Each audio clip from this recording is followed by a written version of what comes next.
Thank you. Good evening, everybody. Welcome to April 2nd school committee meeting. In front of you, you have an agenda. May I have an approval, please? So moved. Second. All in favor? Aye. Aye. Thank you. I just want to say on behalf of the school committee before we start the agenda, to let our teachers, our administrators, our full staff at the school, our parents and our students, to know that we're thinking of you all, and we know that many of us are going through difficult times. And I just want to encourage everybody to take some time for themselves, take some long, deep breaths, and do the very best that you can. We're here. We support you, and we are very, very appreciative that you all come to work every day with positive attitudes and the can-do. But it's not falling short on us with everything that's going on. So thank you. Dr. Hallett, would you like to... Oh, sorry, public comment. Yes, public comment. Seeing none. We'll go on to Superintendent's report. Yes. Okay, good evening, everyone. I'll start with enrollment. You will see in your packet that we have an enrollment report for the month of April. We are up one student from 1,707 in the month of March to 1,708 in April. We have seen growth at the lower schools, NES, NIS, and CPS. NES has grown by 5 students. NIS by 1 student, CPS by 2 students, and the high school has dropped by 7 students. So that is the current enrollment at this moment. Do you have any thoughts on that? Because I was looking at the February, 8 students from February. It seems a lot this time of year. It is, but there is a lot going on. We do have students who have received letters around 15-day attendance, so that's possible that we'll be seeing them soon, but we have to keep that as part of the enrollment count. So that would come as an enrollment. Could be, yes, it could very well be. So, the Massachusetts Department of Education Student Achievement Awards will be postponed until our next meeting on April 23rd. That is the next piece of the superintendent's report. So we will have those awards then, and hopefully the students who got them. And I'm going to now call up Chip Clooney to talk about the 24 Surfside project, and I'm going to run the machine. So. Chip, hello. Welcome. Hello, everyone.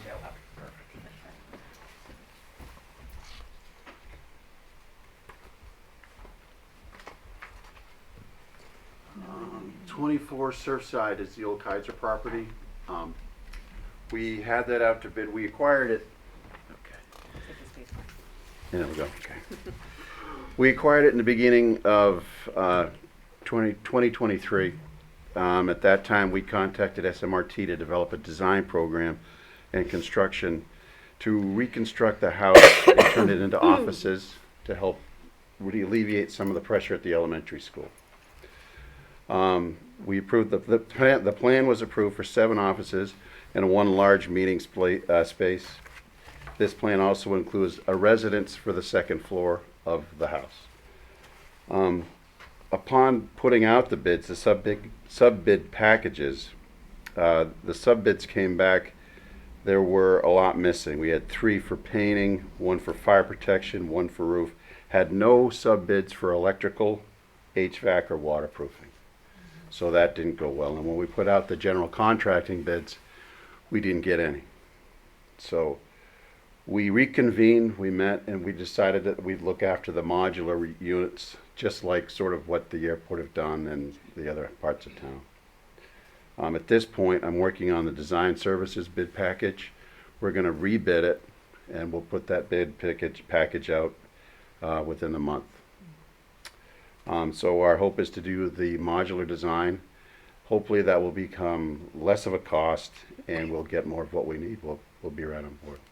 It's pretty much where we're at for that project right now. If I may, would you mind hitting the space bar? I think if there are any other pictures that you might want to see. Thank you. That's the property there. The blue. And that's, you can see coming down. I think we're gonna get new designs, but we're gonna probably take the garage out and maybe put it in between the central office now and where the house is. But that'll all come with the design package when we get to that point. And full disclosure, Michelle Credit put this slideshow together, and I think you did a great job. Me too. I'll let them know. Okay, any questions? Laura? You probably haven't thought of this yet, but maybe you have. In terms of the residents, who would that be earmarked for? That would be faculty or administration. We're still work that through that. Yeah, we haven't gotten quite there yet. Thank you. Tim? Chip, I have a peripheral issue that you may or may not be able to answer. Yeah. But we had rumble strips in front of the school, and they've been taken out and replaced with potholes. I'm wondering when the rumble strips would be replaced. That's a DPW issue, and we can look into that. I know they are going to rebuild the crosswalk on First Way. They're going to tear that up and redo that whole thing. But we definitely need the crosswalks done, and I've spoken to DPW. They bid it all out, so they're waiting for that bid package to come back for them, and then it'll all get redone. The potholes do a good job. Unplanned. If I may, I spoke with Drew Patnode at our recent town cabinet meeting, and he assured me that the table, which is on First Way, which is where that huge pothole is with the lift, that is being addressed pretty quickly because they realize that it's a danger. So. Is that where the canoes are? I Thank guess you. you could say yes. Bruna, any questions? No questions. Thank you. I don't know, Chip, if this isn't really in regards to 24, but the crosswalks are really faded, and I know that they usually like to do that in the Right. summer, but particularly the one by the elementary school, it's half of it is Right. disappeared, and I don't know if there's any chance. Again, get yeah, I've spoken to him, and they have bid it out, and they're going to have it done, and he knows about it. And if it drags on too long, we'll just have our grounds go over it, and then they Yeah. can come redo it when Okay. they're on it. But they do know about it, and it's on their list. Super. Yeah. Thanks, and thanks for the update on Ah, this. you're welcome. Thank you, Chip. All right, so just wanted to give a little recap of what's been going on at Nantucket High School with regard to the recent events that have occurred there. So as you're aware, Nantucket High School has been dealing with the backlash from a photo showing a racial slur that came out on social media last week. The school immediately began an investigation and has been working with students and parents about this incident. As mentioned in the message that went out from Ms. Bassel to parents, students, and staff, this particular incident did take place outside of school hours, but it is impacting the student body. Therefore, we are working to create meaningful opportunities for students to process and discuss next steps in order to prevent any further incidents.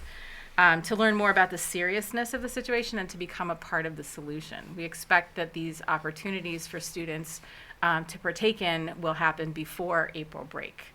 And just want to be clear that while we are not at liberty to share any disciplinary actions or consequences, it is important for the public to know that we do not condone nor will we tolerate any racial slurs or racist behavior from anyone in our school community. So just wanted to clarify that. Shall I continue? Please. So the last piece is a celebration of some folks who are out here in the audience. This week is National Assistant Principals Appreciation Week. So I would like to take a moment to congratulate and appreciate these 6 amazing individuals in the audience. Kim Albertson, Assistant Principal at NES. Donna Johnson, Assistant Principal at NIS. Adrian Lombardi, Assistant Principal at CPS. Jen Saradellis and Tracy Malu, Assistant Principals at NHS, and Dr. Eddie Wilkin, Assistant Principal Intern at NIS. These educators make invaluable contributions as assistant principals to the school communities in which they're involved. You play a crucial role in maintaining the smooth operation of your schools and ensuring the well-being and success of students and staff alike. You often serve as a bridge between administration, teachers, students, and parents, offering support, guidance, and leadership in multiple aspects of school life. You act as pinch hitters to your principals, often seamlessly stepping in at any time that they are not available. Your dedication, hard work, and commitment to fostering a positive learning environment at each of your schools is so very much appreciated. So thank you for all that you do. We are so very grateful for your service, and congratulations.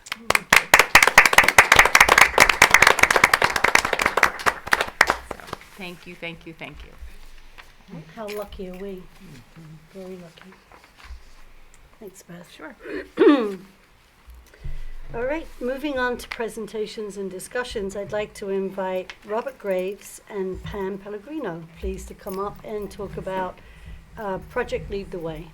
351. Oh, 351. Project Lead the Way, ambassadors. Okay.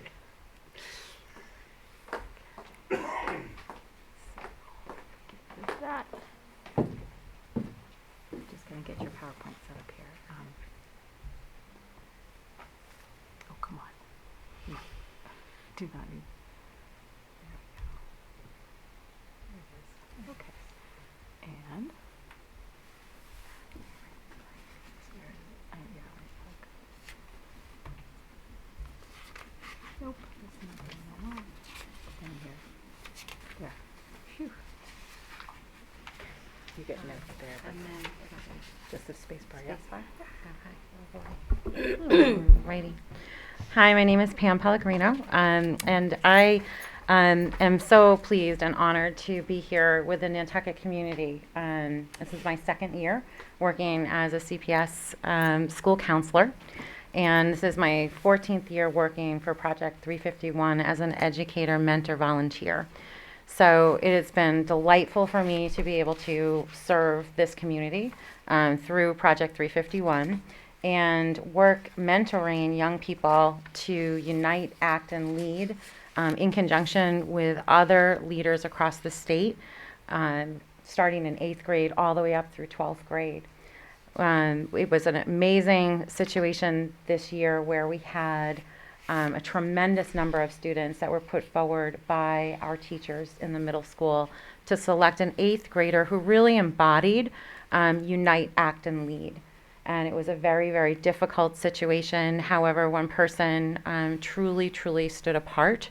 Amazing commitment to community. The value of service that this person already exudes through himself and his family, through his school, his schoolwork, and through the community already is already outstanding. And he has stepped forward and really taken this first service opportunity to a level that I have rarely seen in my 14 years. In fact, it's been mentioned to me through other communities across the state already. Nantucket is in the lead, which is just so cool. So it is my honor and my privilege to work alongside and mentor a very, very special person in the community. And he's going to tell you a little bit about his service journey through Project 351, his current service project, as well as his pathway forward to unite with Massachusetts and to lead through Nantucket. May I introduce to you Robert Graves.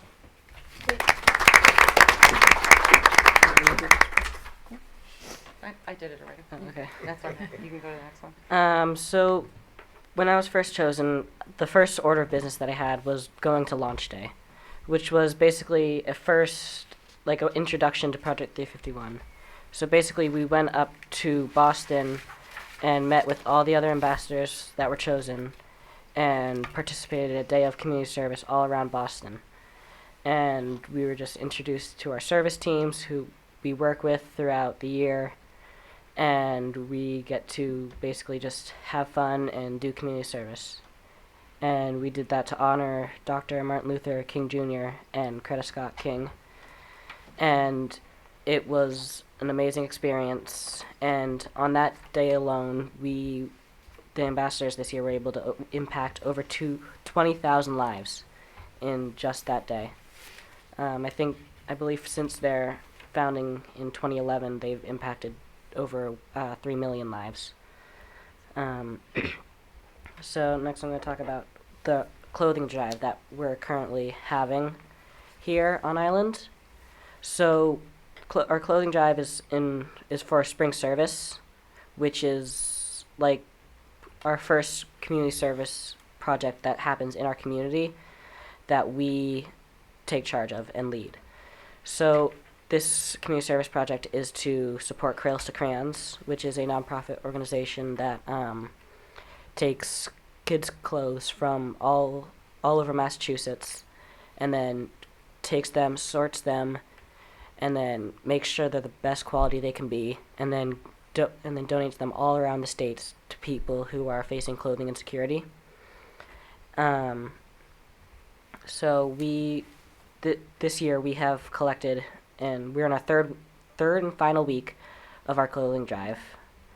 And so far we've collected 214 bags of clothing, which is really amazing. And I was able to get the whole community involved, and I'm very grateful of all that we could have gotten. Next, I'm going to show some photos from when I was at the launch day. So the photo on the left is me with the rest of my service team. The photo on the right is where we were for launch day. And then these photos on the left is another one of my service team, and then the right is me with some of my friends that I made when I was there. So next steps. So coming up in April, on April 20th, I'm going to be going to, I believe it's in Sandwich. We're going to do a beach cleanup for in honor of Earth Day. And so that's the next thing. And then after that, in June, I'm going to what's called the Leadership Reunion, where we unite to celebrate and gather all of the ambassadors from every year come, and we just do a ton of leadership workshops, community service, and impact everyone, the whole Boston community. And this takes place at Gillette Stadium, and from what I hear, it's an amazing experience. And then we're going to do there's going to be a 9/11 tribute next year, and then there's, in December, we're going to do a food drive, which is going to be similar to our clothing drive, but just with food. And so now I can take questions if anyone has them. Absolutely. Dr. Lepre. That's interesting. Does the stuff get cleaned on site and then goes up to Boston, or? No, so what we do is on Friday we're going to go and just sort it for quality. Like, could this be worn again, or is this not good? And then we sort that, and then we send it up to them, and then they do another quality check, and then they do a third quality check. During the third quality check, they sort it by gender and size, and then they put it into where they're going to send it out to, and then right before they send it out, they go and wash everything, make sure it's the cleanest it can be, and then send it out immediately after it's washed. Thank you. So that's at Cradles to Crayons, Yeah. which is an amazing facility. Families, you can take your family there. You can go up and join in and do it. It would be a wonderful thing for us to grow a small community service group to be able to go off island and spend the day serving there to see where their clothing is going, how it's sorted, and then also understanding that the impact it also comes back to the island when needed. We're working with the Family Resource Center, a Safe Place, and other island resources that help to serve families with clothing and security. That clothing then comes back to the island on an as-needed and a confidential way. We also would like to have anyone who can help come right after school on Friday to the CPS cafeteria to help us sort the clothing, because we are going to need a lot of hands. Yeah, with the amount that Robert has done, he has truly taken this from a one building service project to a community-wide service project, and that impact is enormous. So on Friday afternoon, if anyone is available, please come by. Mike Horton has promised to get us some pizza. Oh, I just put him out there. Put him on the hook. But I think what you will see is that every table will be lined with clothing, and there will be sorting. And Robert has been going to leadership training online once a week to learn how to do the sort and how to train the people and volunteers that come. Right now we know that I believe there'll be some Boy Scouts there. We've reached out to the high school student council as well, so community service hours are something that I'll sign off on. It's usually a great night. We have playlists, there's lights to be lit up, it's usually actually quite a lot of fun. So hope to see you all there. Laura, questions? Can you still make contributions, Robert, Yeah. at this point? They're- Yeah, and how do we do that?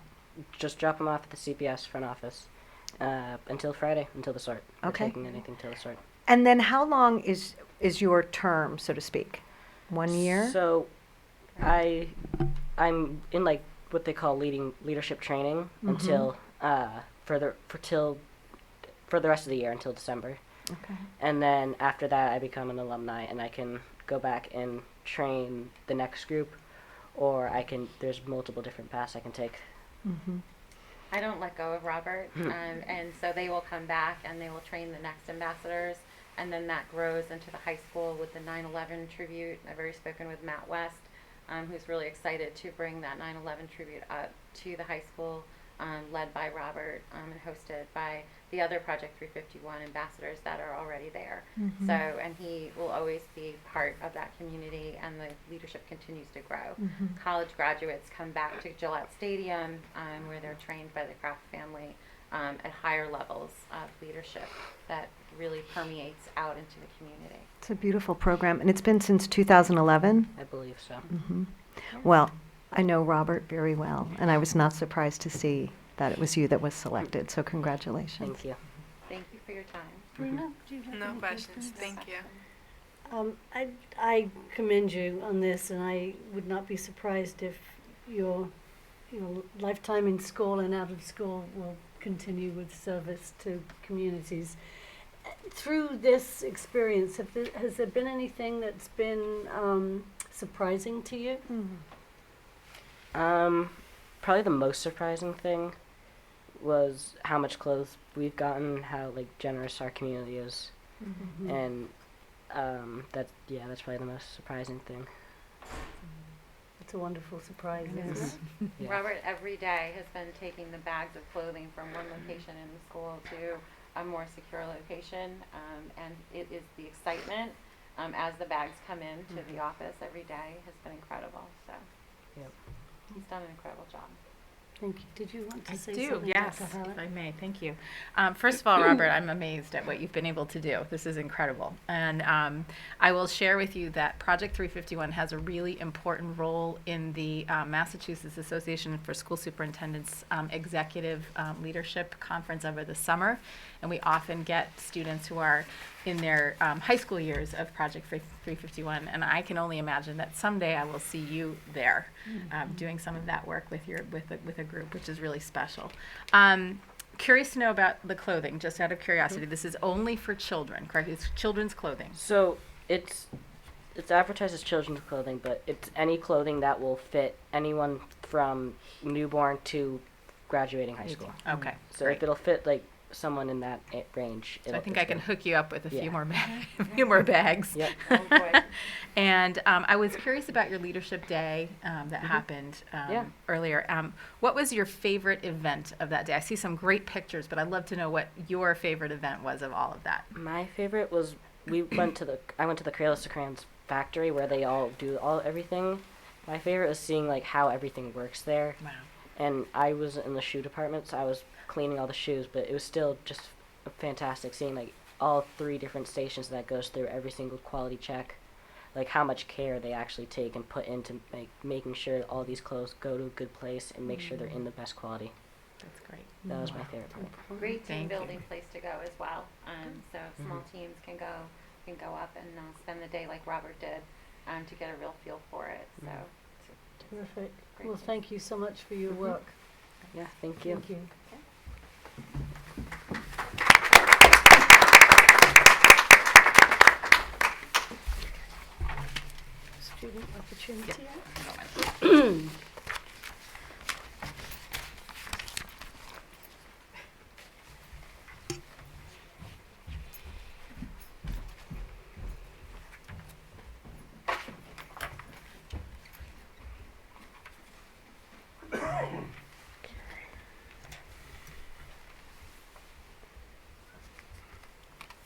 Glasses help.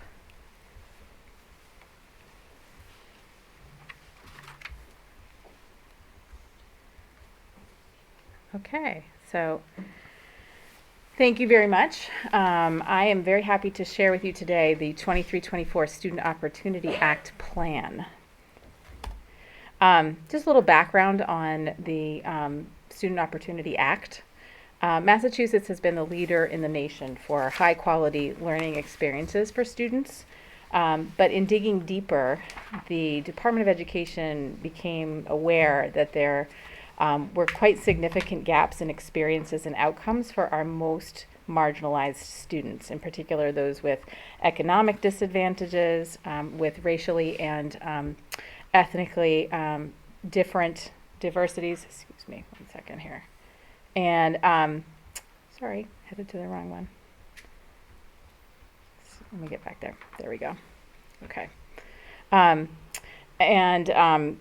Just other situations, such as students with disabilities and English learners, comparing with students whose first language is not English. So there's definitely some gaps that need to be filled. And so this started back in 2021 with the Student Opportunity Act happening at that time, and districts were expected to write a plan, and then the pandemic hit. So Student Opportunity Act was not really followed throughout the pandemic, but now it is back. So we are expected to share with the Department of Education our plan for what we're going to be doing. So we used this student outcome comparison tool that was provided to us by the Department of Education as one of our measures in order to determine which population we needed to look at.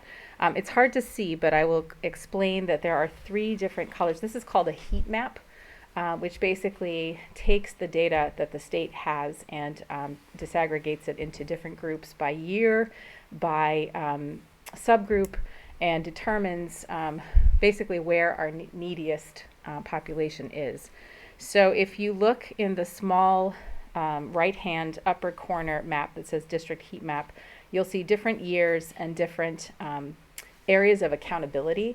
If you remember our accountability reports that come out every year, these are some of the areas, the criteria that are expected that we look at.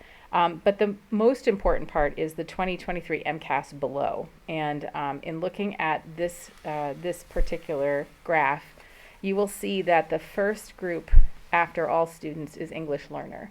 And all of those levels from grade 3 through grade 10, particularly grade 3, 6, 8, and 10, for both ELA and math, our students are not meeting expectations at all. So we saw this and knew immediately who we needed to focus on. So now that we've chosen the student group to focus on, we then needed to identify focus areas.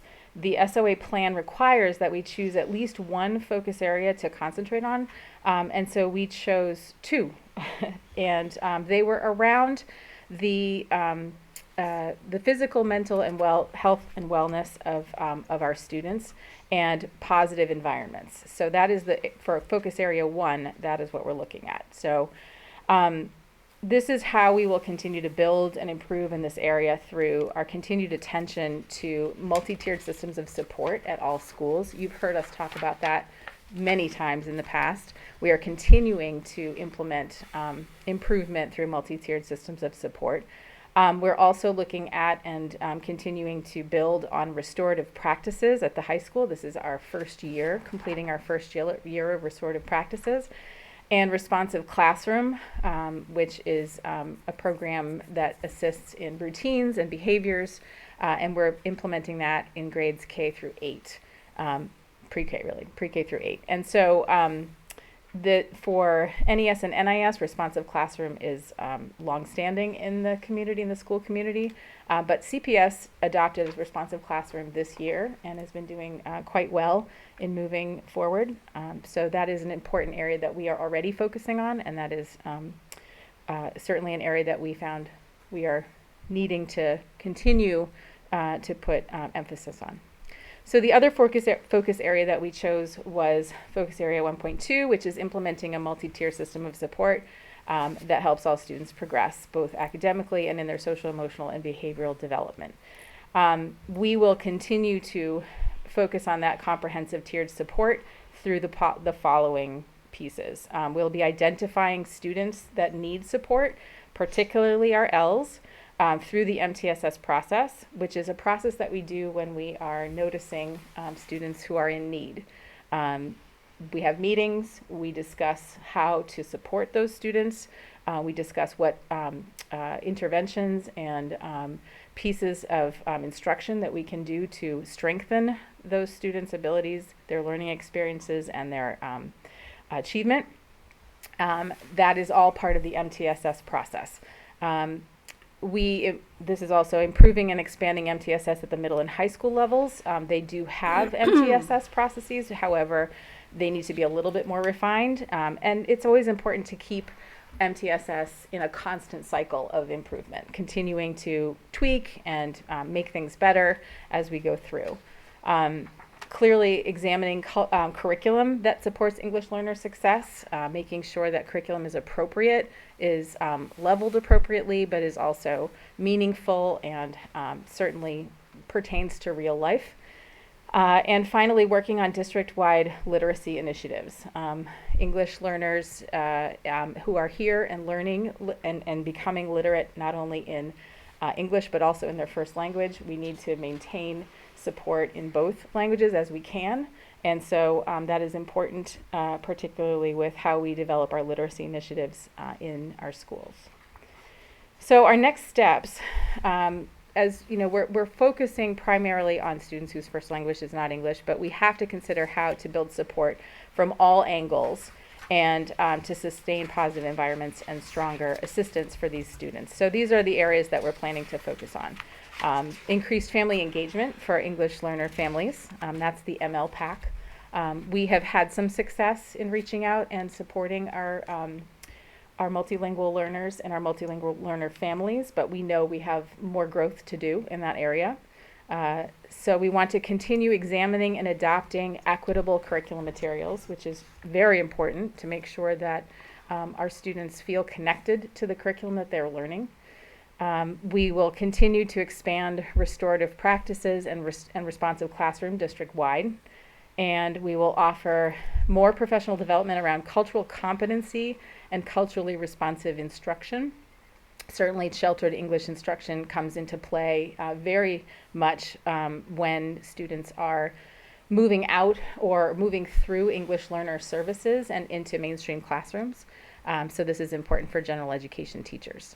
And finally, refining our thresholds and progress monitoring for tiers 2 and 3. You've heard us share multi-tiered system of support and the 3 tiers. You've seen probably numerous times, you've seen the triangle about tier 1 being the majority of students, and that's general instruction that is rich and robust. Tier 2 is for struggling students that have been identified, and then tier 3 is for students who have particular needs that can be addressed through intervention, through IEPs, et cetera. So it's important that all of these steps become part of the SOA plan. I will share that the Student Opportunity Act is basically a district improvement plan for the Department of Education. So they want to see that our regular improvement cycle over the course of 3 years is looking at data and determining what we need to do as a district, and that we're putting what they call evidence-based programs in place to support the movement of these students and the movement of our district in that direction. There is no funding attached to it other than Chapter 70. And Chapter 70 is the allotment that the state receives, that the town receives from the state, and a certain amount is supposed to go towards the schools.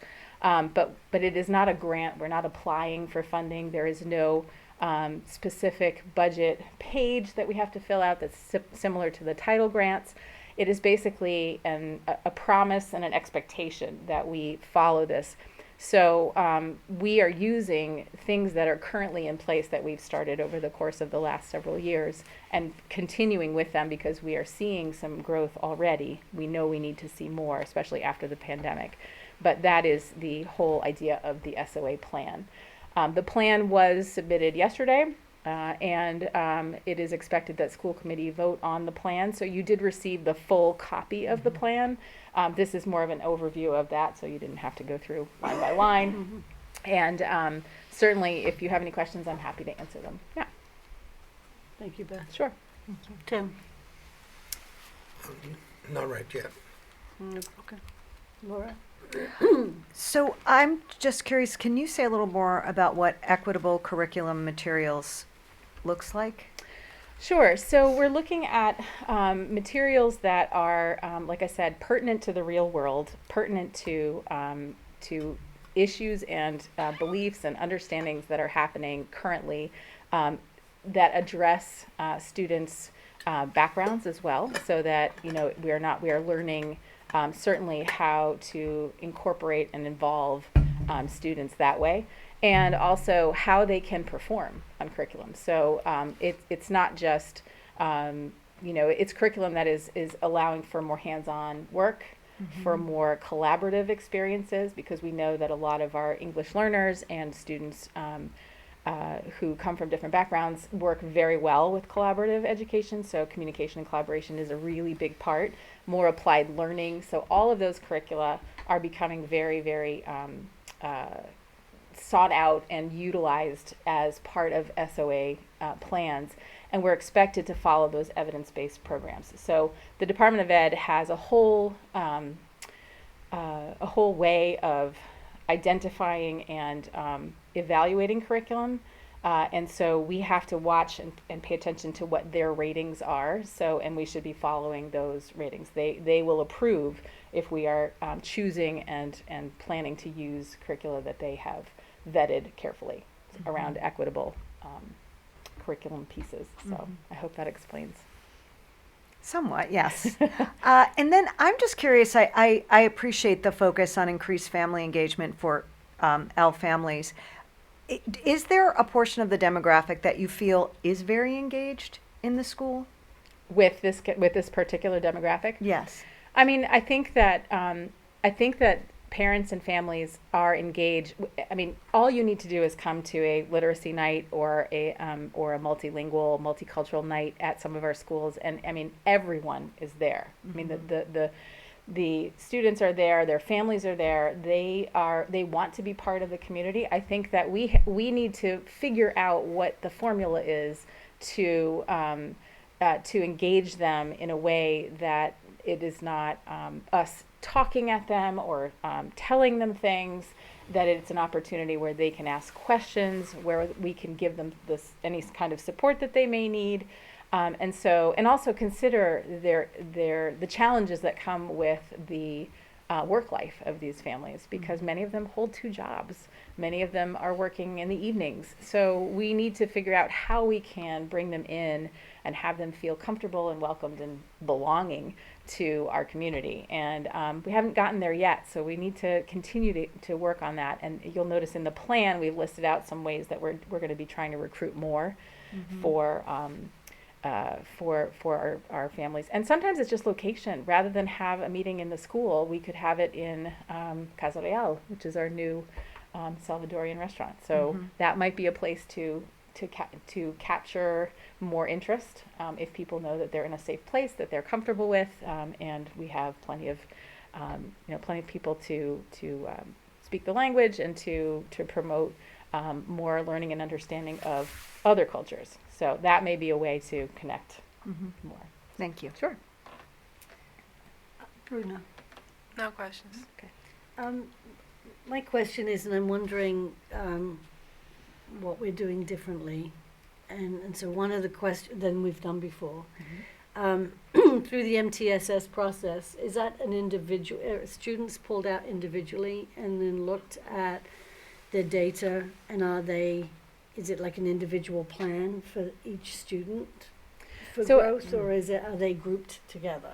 So there's a variety because MTSS incorporates not only Tier 1, which is general instruction, but also Tier 2 and Tier 3. So MTSS meetings will not only be for how to improve general instruction and general curriculum, which actually involves SEI. SEI is not considered an intervention. SEI, which is sheltered English instruction, that's technically Tier 1 instruction. That needs to happen in the general education classroom.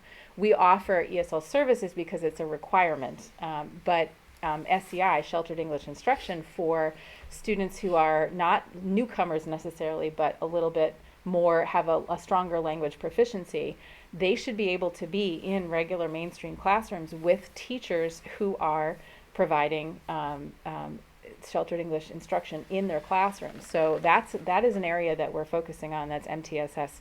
That's an example of how Tier 1 is involved in the MTSS process. However, when students are when students are of concern, or there are some situations that are coming to light, MTSS is the opportunity for teams of teachers to come together and determine what the next steps might be, both in the general education classroom, so interventions that happen right there in the class with everybody else, or whether or not there needs to be something different, whether there needs to be additional time for interventions for math or interventions for literacy if their reading levels are low. And this might be offered during a pull-out time, during a choice time, during an intervention block. At the elementary school, we have intervention blocks. There are literacy specialists who work with students regularly. So this is all part of the MTSS system, and there are meetings that certainly will address students' needs. It could be individual students, but it is not everyone. So, and IEPs are very specific to students who are designated as needing accommodations through a diagnosis of special education. So that is the next step after all of the intervention has gone, after there has been determination that that more intervention is needed outside of the general education classroom. But the importance is that we really focus on the general education classroom first to make sure that students are getting everything there, because we don't want to pull students out. We want them always to be in the least restrictive environment. So in their classroom is the best place for them to be. Pulling them out just separates them more. It's sometimes necessary, in which case that is what we are determining through the MTSS process. So would you say that's one of the biggest things that we're doing differently from what we've done in the past? We are still doing it, but we're defining it differently. We're making it clearer and more, and putting more importance and emphasis on strengthening our general education classroom. That's what we've been doing with UDL. You've heard me talk about Universal Design for Learning. And the MTSS needs assessment was the survey that we sent out. We had Katie Novak here. She shared with you in July what we found and what the importance was based on student responses, parent responses, faculty responses. And the biggest thing was voice and choice and belonging. And so by taking that and seeing that as a real need, it just fit perfectly with what we needed to do with the SOA plan. So definitely it is an area that we are working on, but we are still far from hitting the end. And ultimately, it is constantly a cycle. It's not something that you perfect. It happens and changes always. So we're still working on that. We work on that as an administrative team, as a district leadership team. That's a big part of our district improvement plan. So it's continuing, but we still have plenty of work to do. And would you say the majority of your teachers are licensed or certified in SEI? Everybody, if they are a licensed teacher with an initial certification, they have to have the SEI endorsement. So anyone who is working towards initial certification, that is a requirement. So they will have to take that. The SEI endorsement needs some adjustment and some improvement. This is my opinion. So I would like to see more culturally responsive teaching PD opportunities for teachers that are outside the SEI endorsement. That's a one and done. That's one course that everyone must take. It's required. but it does not focus on some student groups that perhaps really need our assistance and that are integrated into our mainstream classrooms, but there's a little less research on what the best solutions are for them, and particularly I'm talking about newcomers. So I think that together with our EL director, Barbara Cohen, and our leadership team and our curriculum directors, I think we will be able to provide more opportunities for PD, both within our school days and our half days and release days, et cetera, but also as opt-in programs. But we've got to do more of it, because ultimately, when we look at MCAS, the students who are taking the MCAS are students who are not in their first year. First year students do not have to take the MCAS. They can, but their scores aren't counted. So if they're their first year in the U.S., they do not have to sit down for MCAS ELA. And their first year scores for math, they do have to sit for math, but their scores are not considered for that. So what we're seeing when we look at that map that had the dark red, these are students who are now in their second, third year. So they are more in the general education classroom. We need to be strengthening our general education teachers' knowledge of how to work with these students. So that is really where we need to focus. Thank you, You're Beth, for welcome. explaining all of Sure. that. Thank you. Anything else? Okay, thank you.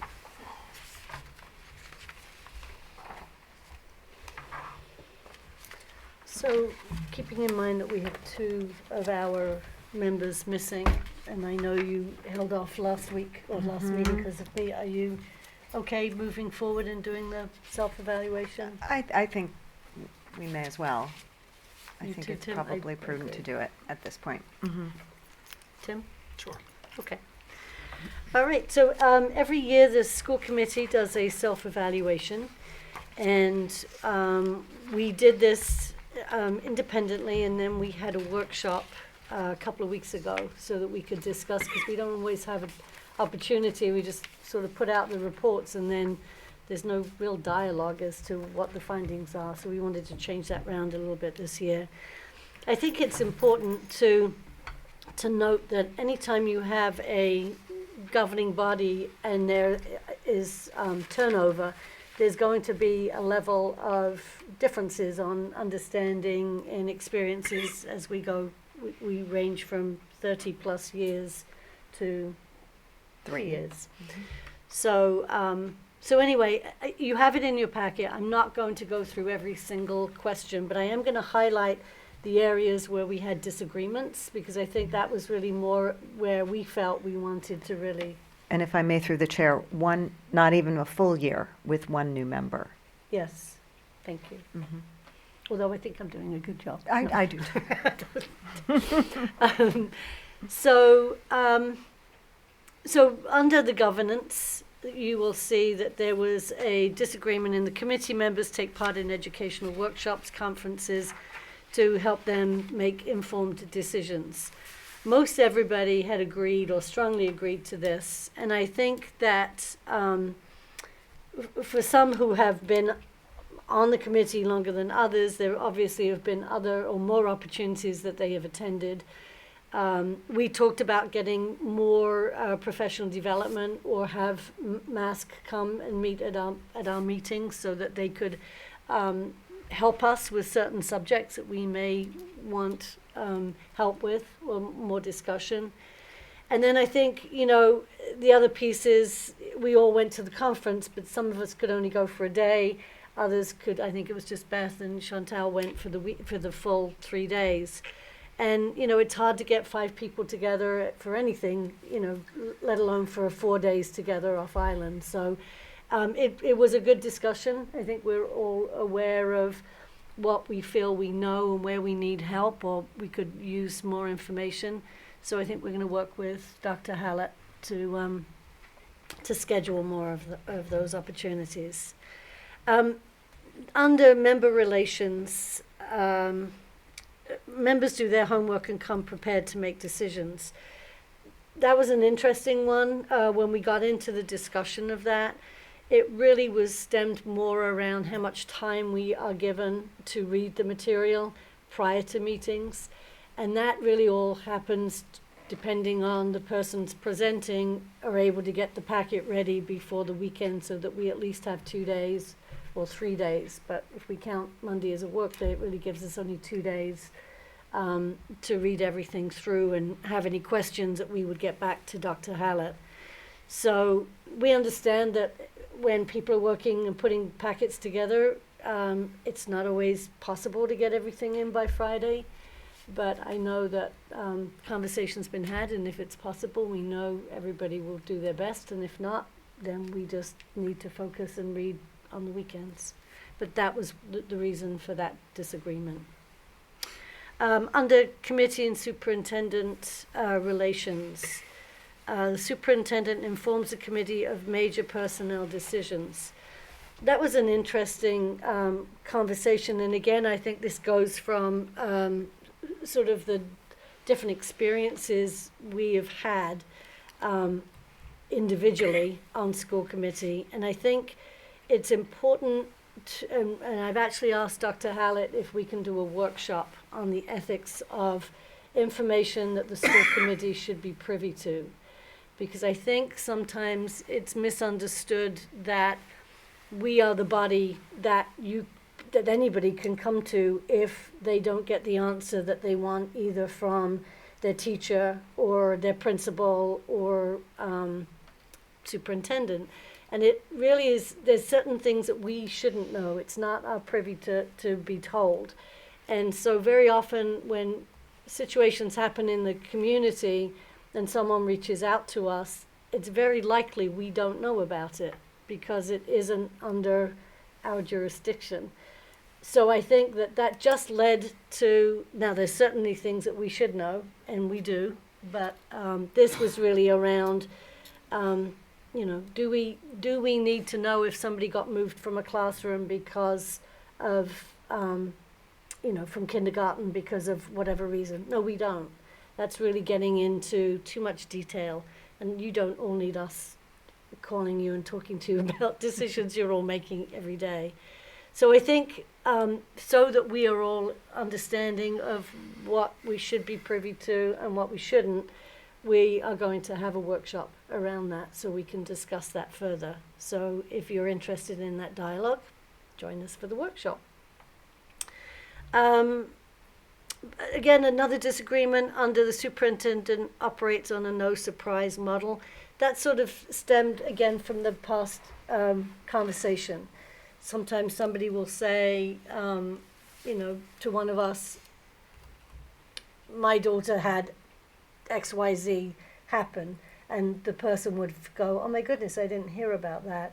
Again, if it isn't something that's under the jurisdiction of a school committee, there wouldn't be a reason why we would know that. If that were the case, we know, and you all know, our phones would be ringing off the hook, right? If we were to hear every single situation and every fire that you have to put out. So, as I said, thank you, and we're so grateful for all of our assistant principals. It's one of the very reasons that, thank you, that you do take care of all of that. Under strategic planning and fiscal management, this was around school district and all community members involved in the strategic planning process.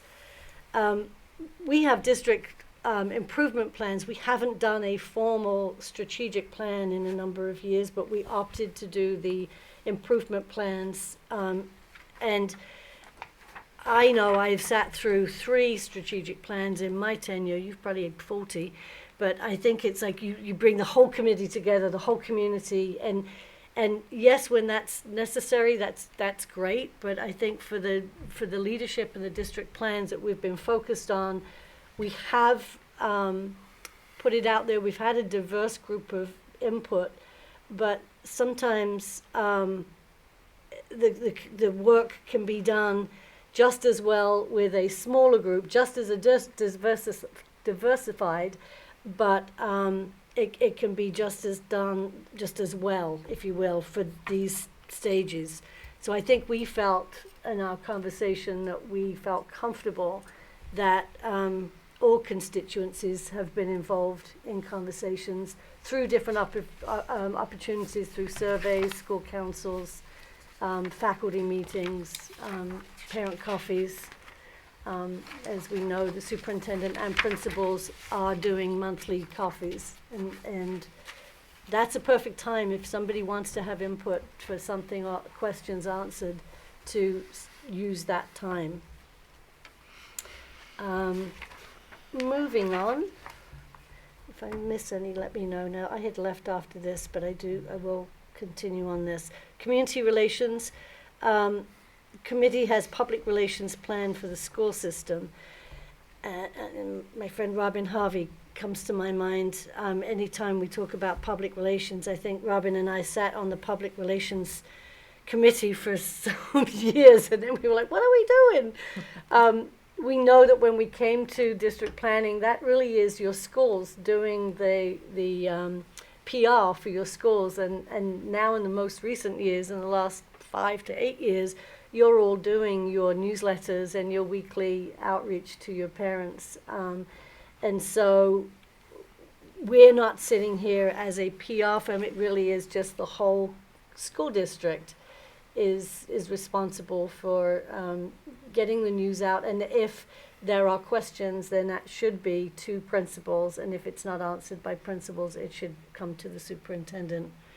But I had Robin's voice in my head through that when I was reading that, because we used to have lots of fun with that. Committee encourages the inclusion of community members as much as possible in their decision making. This was one that some of us strongly agreed, and disagreed. And I think the opportunity from where some of us were thinking is that we have opportunities for public comment. We do surveys when we think it's appropriate. We have the input of school council. We have, again, the superintendents. But then as we got more into who are we seeing and whose voice are we hearing, we're not getting the diverse voices of our diverse families.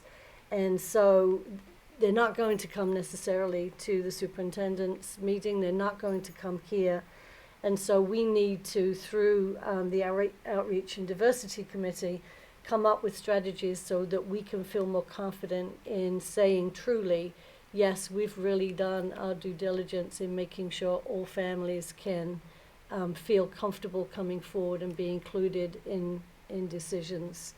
And if it's a survey, then we need to have somebody working with our families to know to look for surveys, and we need to have it in other languages and make it accessible. So that was a good conversation. Committee members receive sufficient information far enough in advance to prepare for meetings. I think I just had already explained that piece. Full and sufficient debate is allowed. Most people agreed, one disagreed. I was not there for that particular conversation. Mm-hmm. Could you share on the debate piece of it? I believe we were talking about debate during public comment. I think that was the way that it was, the person read the question. So I think that therein lies just sort of what exactly is the question asking. So I believe that was around what public comment. Around public comment. Okay. and the discourse, which obviously we do not have.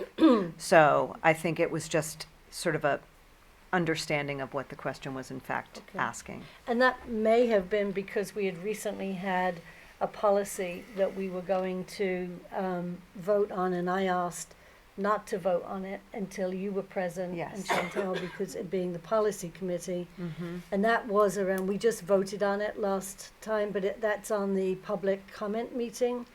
And I think that we are putting in a couple of different supports, one being to sign in for public comment, but what I did not want to have, and I don't think it was anyone's intention, was to block or shorten public comment. Right. And where I struggled with the language was to not allow the chair to move public comment later in the agenda if it was more pertinent to agenda items. Like if we had 20 people sitting here we know that they're here for a reason. So would it be fair to have them speak before a subject has come up for discussion? They don't know what's going to be discussed. It's not a conversation because it's a voice. It's just a comment. And I felt like if it was something that was on the on our agenda and it's brought 20 people out, maybe it would be better to wait for us to have our discussion and then hold public comment later, so that those who are going to comment can at least comment on what's been discussed. So we had a lot of dialogue around that. It wasn't that I was trying to make public comment every 10 minutes. It was like I didn't want to lose the flexibility. And so we passed it. We have the flexibility, and it's at the chair's prerogative. So that, I think, is probably stemmed from that. And then lastly, the physical setting is conducive to productive discussion and decision making. Was that the setup here? Yes. Yes. I will say, 2 weeks ago I was out sick, and I did sit at home and watch watched you all. You were brilliant. But I did notice, Charlie, if you can hear me on this, that the camera that goes to the podium is blurred. So when Mandy was speaking, you could hear her, but you couldn't see her very well. It was like Vaseline was on the screen. And then if we don't speak right into the speakers, you can't hear. And that was a good experience for me to watch it, because I don't ever watch them. So and then we've talked about just the positioning, to have Chantal and Esmeralda's back to the people who are presenting. It's not welcoming. It's not welcoming to the presenter. It's not comfortable for them. So I know we've talked about sort of trying to reshuffle, but I still think we probably could tweak it a little bit more. If I may, I'm happy to work on the logistics here. That would be great. And that's it. That concludes our self-evaluation. Thank you for letting me go through all of that. All right, we are going to move on to discussions and votes to be taken. I would like an approval, please, for the March 12th, 2024 School Committee Workshop minutes. I don't know if they were included. I think it was the 19th that were not, correct? 19th is here. Right, I think the 19th we do not have, so. Oh, okay, so so for the March 12th, may I 19th. have an approval? So moved. Second. Okay, all in favor? Aye. We're not going to do the March 19th. May I have an approval, please, for the donation from Nantucket Sustainable Development Corp for $5,426 to the high school agriculture class? So moved. Second. All in favor? Aye. Aye. May I have an approval for the donation from the Combined Jewish Philanthropies, CJP, for $3,000 to CPS staff for travel costs for the Applied Learning Leadership Discovery Program? So moved. Second. All in favor? Aye. Aye. Well, you sound so... I know. It's because you're theatrical. Vote to approve the donation from the Dorothy Harrison Egan Foundation for $50,000 to benefit the Nurse Educator position. So moved. Second. All in favor? Aye. Aye. May I have an approval, please, for the donation from MUSAK for $5,000 to Nantucket High School Music Department? So moved. Second. All in favor? Aye. Aye. May I have an approval, please, for the transfer and invoices? So moved. Second. All in favor? Aye. Thank you. All right, subcommittee, work group. I met with the Nantucket Education Trust, and among many conversations, we are focused on the units at Cow Pond, and also we approved the purchase of Eclipse glasses. Is that Oh, you what? did? Yeah, which is so cool, and it's a safety. Yeah. I mean, you cannot look directly at it.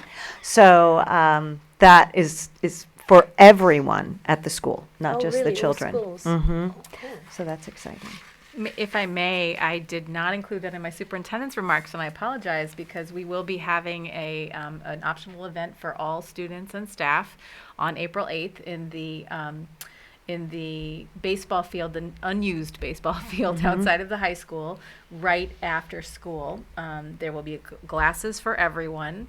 Hopefully we'll have good weather, and the eclipse is supposed to be visible at its peak in our area at about 3:30 p.m. They say it's about an 87% eclipse for Nantucket, so hopefully we'll get a chance to see that. So please come if you would like. We hope to have as many adults and children on the field to be able to support. Exciting. So, yes, Great. April 8th. And don't look at this No. without the glasses. No.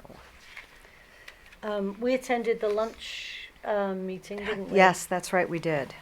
And we're going to have another one in the next couple of weeks. Mhm. Tim's getting excited about this. We hadn't met for a while, right, Martin? We hadn't met for a while, but we're going to meet again in the next few weeks. I think the idea of joining you all for lunch sometime will be it was received well for those of us that can. And we are just looking at all possibilities for future. So, and we want to bring Linda Peterson in, of course, because this is by no way at all any judgment on Linda and her abilities. It is really the management of it from Chartwell's and food quality. Yes. And we need to feed our children better. I don't think I had any other meetings. Tim, did you? No. If I may, I can Yes. speak on behalf of the Diversity Subcommittee, which is Esmeralda and Chantal. We will be meeting on, I believe it's February, April 25th to reconvene and discuss what we started in December and hopefully move forward. And I believe there will definitely be some discussion around how to support anti-racist movement in our schools. Also, the negotiating committee for the unit of facilities and grounds will be starting in April, hopefully before the break, but if not, immediately after the break. And we have two small teams that will be meeting to discuss their contract. So, Good. that's all. You were on that, Tim, right? Yes. Thank you. Bruna, you were up. We had MCAS last week. We also started the mock exams for AP tests. We had the stats one on the same day as the MCAS. We had spring sports starting on the weekend with a bunch of games against the Maristas Vineyard. We have Galapagos trip, an April break. Wow. I believe it's mid-April break that it starts. And I also wanted to ask, did you guys try the lunch in the lunch meeting or no? Was it just? No, Not yet. we want to go, but we don't want to Right. go. We don't want to go just pounce on everybody. So we want the principals to invite us, so we're not just a bunch of odd people walking into the lunchroom. But we will. Should we start at the high school? I think it's pretty much all the same. Okay. A Yeah. little different from school to school, but yeah. But yes, we are. We at the invitation of our principals, we will come and have lunch. I will make sure, if I may, I'll make sure that you'll have opportunities to try Thank you. each I thought you were lunch. going to say you could join us because you're welcome. I'll be there. Okay. I'll be there. That'd be great. Thank you. So our next meeting, April 23rd, because we're going to do our workshop in May, right? Yeah. So school choice, universal pre-K, third quarter budget, and audit report. Great. Is there anything else anybody would like to share? No? Well, if not, may I have a motion to adjourn? So moved. Second. All in favor? Aye. Aye. Thank you, everyone.